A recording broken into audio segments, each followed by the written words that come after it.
Hello, Pisces.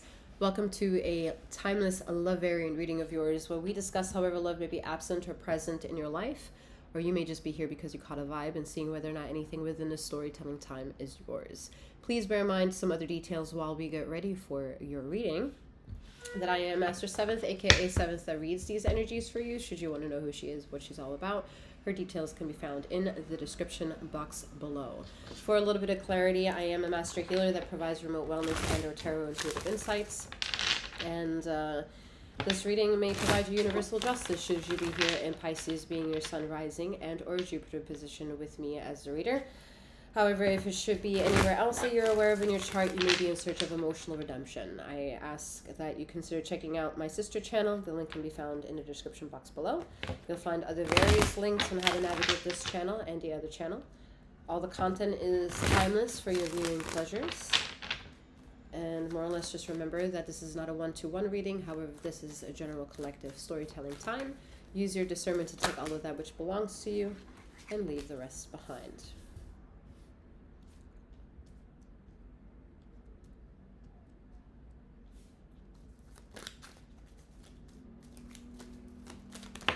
Someone may benefit in listening to binaural beats. Be mindful that they do not have too many, if at all, make it none. I don't want it actually any interruptions within the playing of the binaural beat, okay? Like ads and shit like that. So we're starting out with Four of Cups, the Death card, and the Queen of Pentacles, the Eight of Swords, and the Chariot. So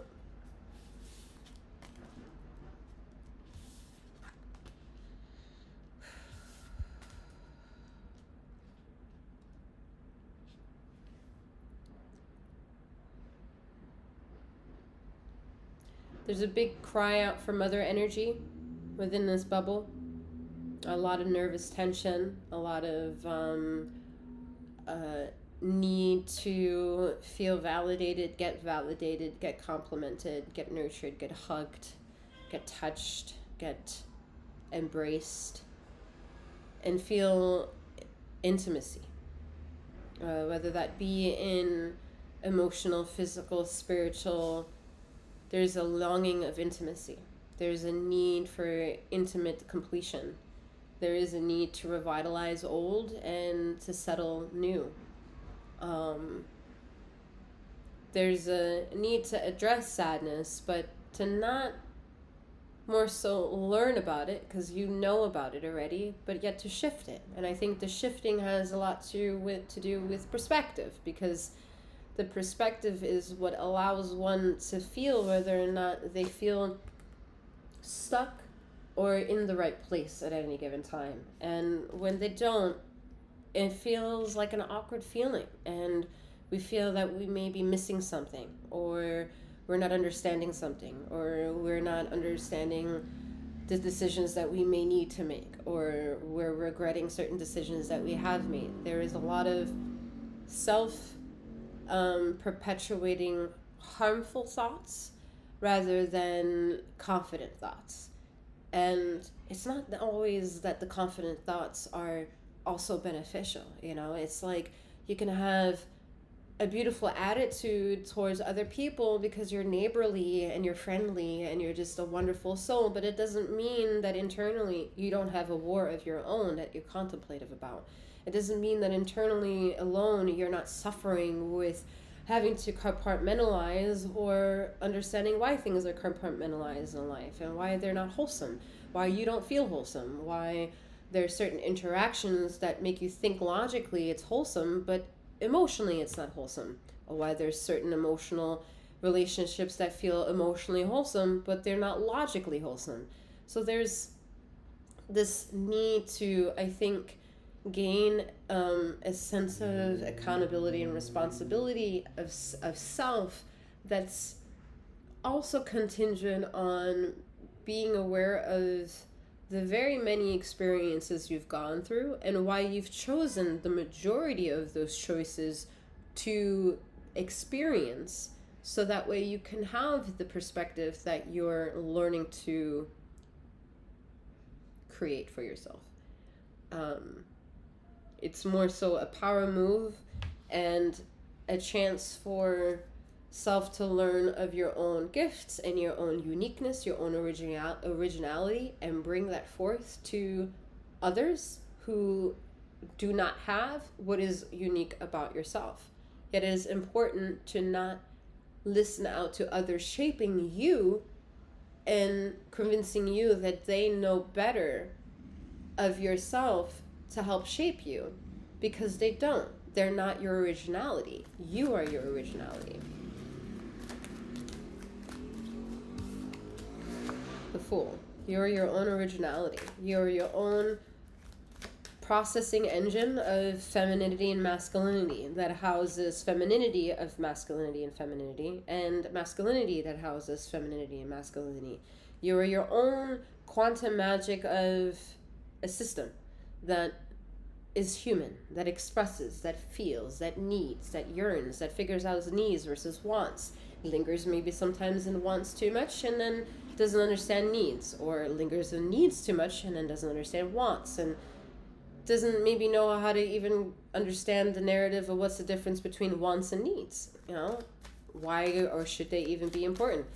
There's a big ambiguity towards life that should be embraced with a romantic viewpoint, without it being rose-colored glasses that you have to turn on or take on or off in order to be in alignment. You should just be who you are in the original stance, star card, and the world shaping itself around you.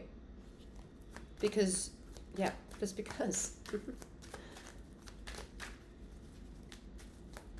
I think the majority of you Pisces benefit more so from listening to people that are different from you, because they allow you to affirm what you feel within yourself to be in alignment of you, or to question that of which it is you've chosen for yourself to be in alignment with. And I think outside energy is the best for that. I mean, I personally also and privately agree with that. I think your intuition also is built that way. Hierophant and the Page of Pentacles, to not only go into sacred dominions of time, spaces, locations, and what have you, in order to maybe understand yourself, whether that's through people or again through places, people, places, or things, yet also what you will be triggered in having exposed yourself from that.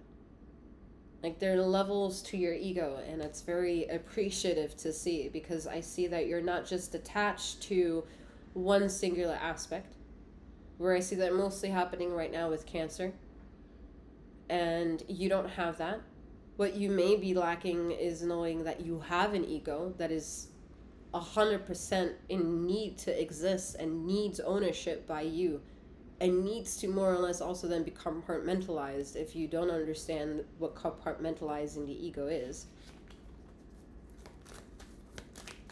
Yet there's a fruitfulness of how innocently you approach to the difficulties and hardships of life, and blossom them and water them. Whether, yeah, look at that beautiful Empress energy, where you really speak from your gut. I feel that now, like your gut instincts really, you listen to your intuition if you feel like shit, and you do something about it. All right, you do something about it, and that's very fucking important, because a lot of people don't. They don't do anything about it, and you don't want to be that way. You don't want to not do anything about it. You get annoyed with the feeling of not being able to do something about it.